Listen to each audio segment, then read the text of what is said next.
देखिए एक्वेरियम में एक चूहा घुसा हुआ है और अभी सवेरे का टाइम हो रहा है और मैं अभी जब देखने आया, एक बार सवेरे देखने आना पड़ता है, तब एक्वेरियम में इस चूहे को देख के मेरा दिमाग काम करना बंद हो गया था अचानक।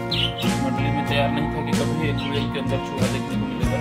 और ये चूहा पता नहीं क्या खोज के तलाश में आया, इस गेट से अंदर घुसा होगा, मछली खाने के चक्कर में होगा।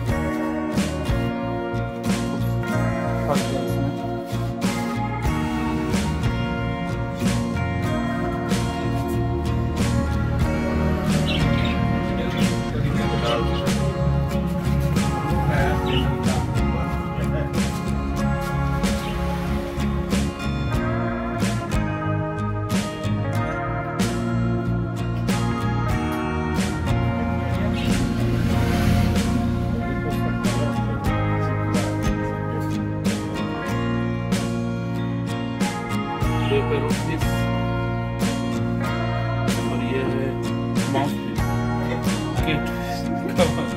रेड फिश पाई गई। पहली बार जयपुर में देखा गया, नई प्रजाति की यहाँ पाए जा रहे हैं भारत के जयपुर में पहली बार। Hello guys,